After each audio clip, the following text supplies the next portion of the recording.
Ini soal nomor 1. Apabila gas X dilarutkan ke dalam air, kemudian larutan yang terjadi ditetesi dengan indikator metil merah, ternyata warna larutan berubah menjadi merah. Maka gas X tersebut adalah, ini memang harus dihafalkan ya, untuk indikator metil merah, itu pH-nya, rentang pH-nya 4,4 sampai 6,2. Dan pada pH 4,4 itu dia akan berwarna merah. Dan pada rentang 6,2 itu dia akan berwarna kuning. Nah, di antara ini dia akan berwarna jingga. Berarti untuk gas X ini, yang apabila ditetesi metil merah, berubah menjadi warna merah, berarti kan menjadi asam ya. Larutannya menjadi asam. Berarti gas X ini menyebabkan air tersebut bersifat asam. Nah, gas apa sih yang menyebabkan air tersebut bersifat asam? Kita tahu kalau di sini NH3 itu basa dan ada CO2 ya di sini. CO2 itu ketika ditambahkan dengan air akan membentuk asam karbonat. Seperti hujan asam ya kalau tahu. Nah, ini jadi jawabannya yang C.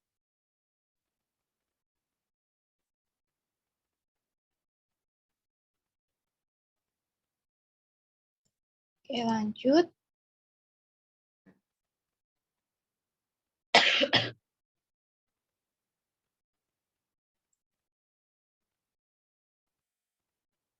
Ini ada soal suatu indikator X berwarna merah dalam larutan dengan pH 2,2 itu dia warnanya oranye dan rentang 2,2 sampai 3,9.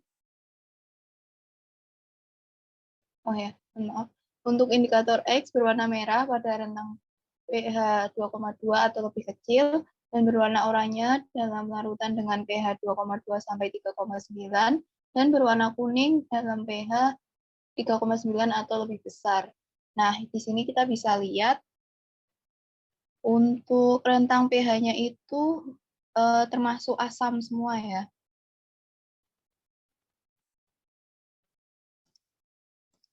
Nah, kita tahu di sini ada ini rentangnya, dan untuk membedakan, ini hanya bisa untuk membedakan asam kuat dan asam lemah, karena rentangnya sama-sama di asam, jadi tidak untuk membedakan asam atau basa gitu.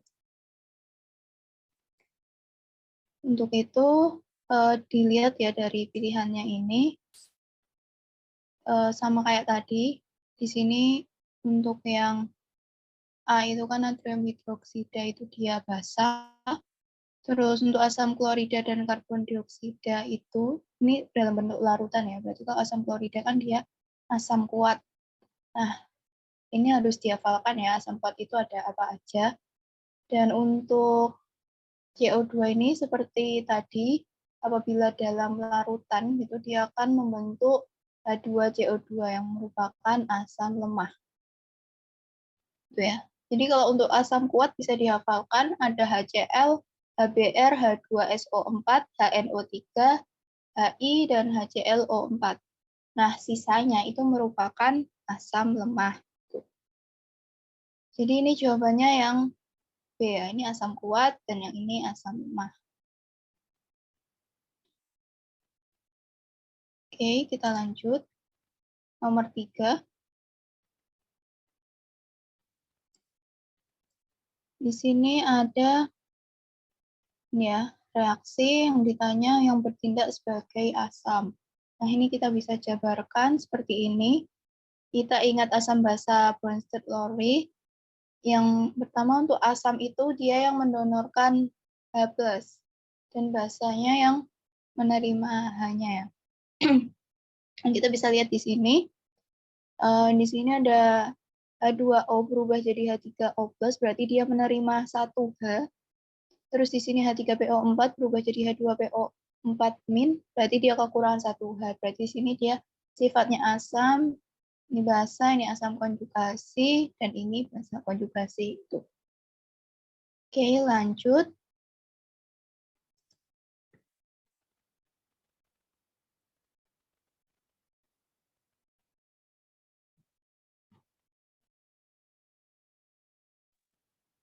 Ini untuk nomor 4 juga ditanya pasangan asam basa konjugasi, mana yang bersifat asam dan mana yang bersifat basa konjugasi.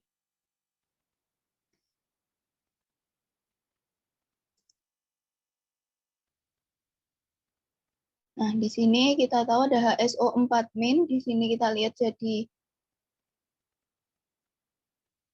H3O+, ya. Berarti kan jadi SO42-, jadi dia kehilangan 1H. Dan di sini H2O menjadi H3O+, berarti dia menerima 1H. Berarti yang ini bersifat asam, yang ini basa, ini asam konjugasinya, dan ini basa konjugasinya. Jawabannya yang C. Oke. Terus untuk nomor 5,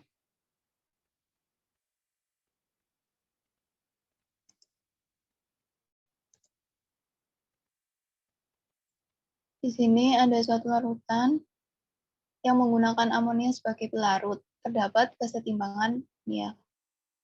Terus di sini yang ditanya ion NH2-. Nah, kita bisa lihat di sini karena kesetimbangan, reaksinya bisa ke kanan maupun ke kiri. Nah, yang ditanya NH2-, kita bisa lihat dari arah kanan ke kiri ya. Ini di sini ada NH4+, ditambah NH2- menjadi NH3. 2NH3. Berarti kan ini 1H-nya dikasihin sini ya. Berarti si NH2+ karena dia menerima donor H, dia bersifat basa gitu ya. Dan ini teorinya Bronsted-Nolte. Oke. Lanjut untuk nomor 6.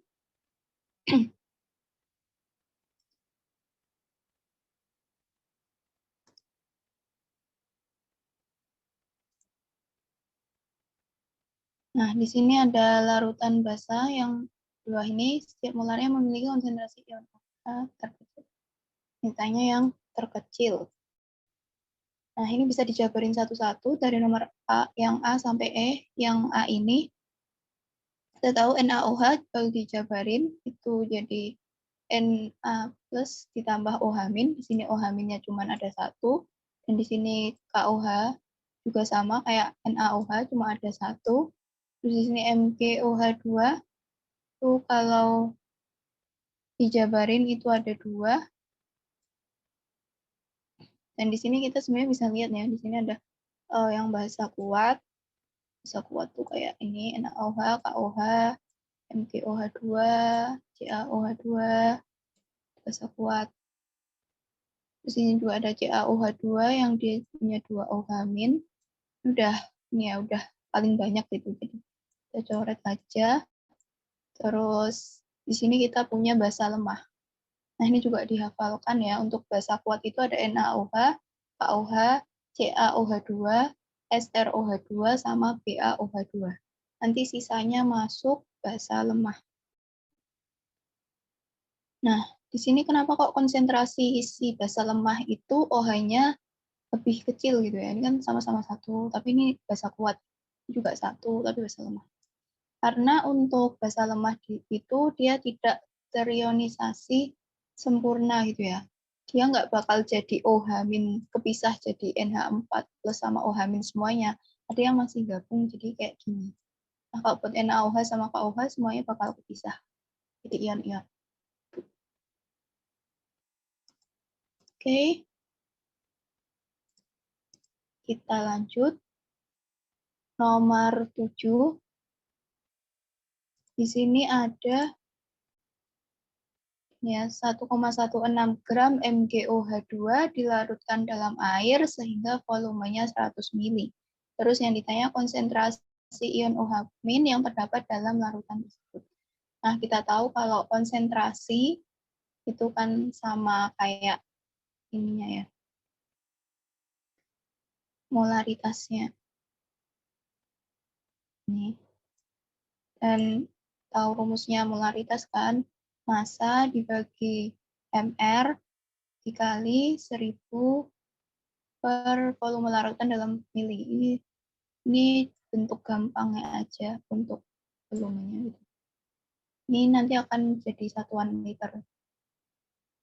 Nah, tinggal dimasukkan, masanya 1,16 gram, terus MR-nya ini kalau dijumlah MPOH2 itu dapatnya 58 dikali 1000 per volumenya 100 ml. Nah, ini didapat 0,2 molar.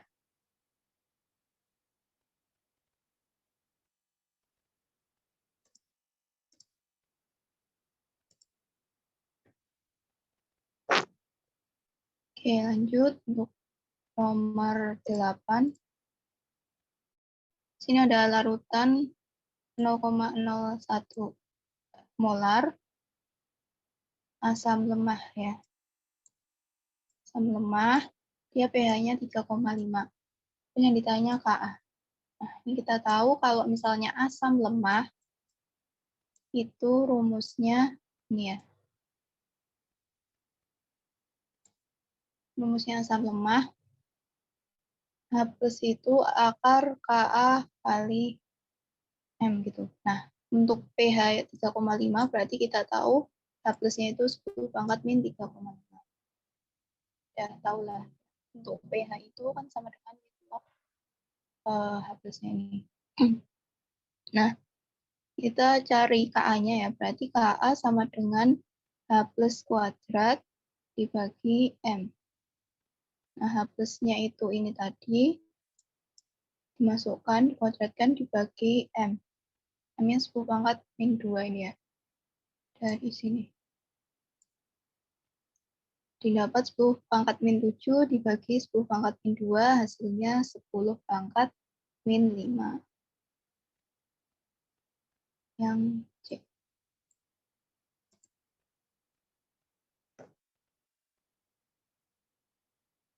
Oke, kita lanjut. Nomor 9.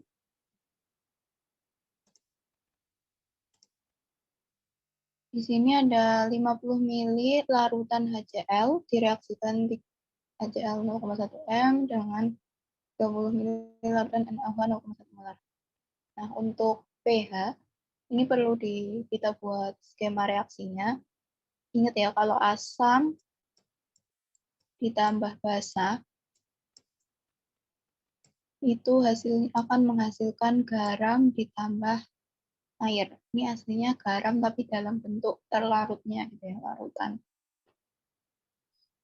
Nah, tapi jangan dibalik ya, jangan dibalik. Kalau misalnya garam tambah air, terus hasilnya jadi asam sama basa itu nggak bisa. Nah, di sini kita tahu HCl-nya ini pakainya mol ya, molalitas. Nah, untuk ini kan ada 50 mili, terus ini 0,1 molar. Ingat ya, rumus molalitas itu N sama dengan M dikali P. Nah, di sini kan M-nya 0,1, ininya 50. Nah, ini dalam mili bukan liter, jadi nanti satuannya milimol ya. Ini kalau dikalikan hasilnya 5. Terus untuk NaOH-nya sama juga, ini dikali sama ini. Hasilnya 3. Terus ini kita cari yang paling kecil kan 3. Berarti ini 3, ini juga koefisiennya juga 1, berarti ini 3. Mula-mula reaksi sisa ya. Untuk garamnya juga 3. Nah, ini 5 dikurangi 3 itu 2. Ini habis, ini garamnya 3. Nah, di sini kita tahu sisanya itu adalah asam kuat, HCl-nya, sama garam. Nah, berarti kita pakainya rumus asam kuat, karena dia yang akan membentuk pH-nya gitu. Nah, kita tahu untuk H+ asam kuat itu berarti pakai molaritasnya HCl itu sama dengan N per V. N-nya itu kan dia 2 ya ini tadi. Terus dibagi V-nya itu total volume. Tadi ada 50 sama 30. Ditambah jadi 80. Nah, ini dibagi ketemu hasilnya 2,5 kali 10 pangkat min 2 molar. Terus untuk pH-nya kan min log H+, ketemu min log 2,5 kali 10 pangkat min 2, ketemu 2 min log 2,5.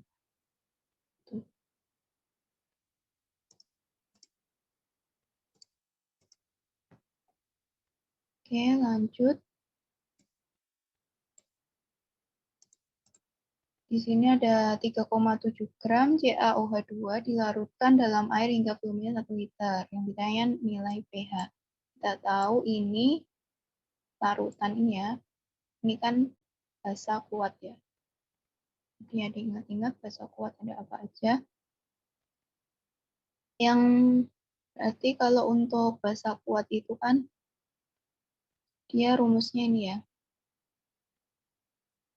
OH- itu dikali molaritasnya. Nah, kita cari molaritasnya tuh ini. Sama tadi rumusnya, massa dibagi mR kali 1000 per volume larutan dalam mili. Kita masukkan 3,7 gram. Terus ini perlu dihitung CaOH2 ini MR-nya 74, terus dikali 1000 dibagi 1 liter dalam mili berarti 1000 mili. Ketemunya 0,05 atau 5 kali 10 pangkat min 2. Nah ini biasanya yang suka lupa tuh ini ya. Untuk B-nya ini apa? Ini adalah ini. Ini hitungan ada jumlah OH-nya di sini. Kalau misalnya dia KOH berarti OH-nya 1, B-nya 1. Tapi kalau misalnya CaOH2 ini kan ada 2 ya, berarti B-nya ini 2. Ini biasanya suka kelewat. Nah, terus tinggal kita masukin B-nya tadi, dapatkan nih. Nah, ketemu 10 pangkat min 1. Berarti untuk POH-nya kita dapat 1, dan untuk pH-nya kita dapat 13. Ya, jawabannya E.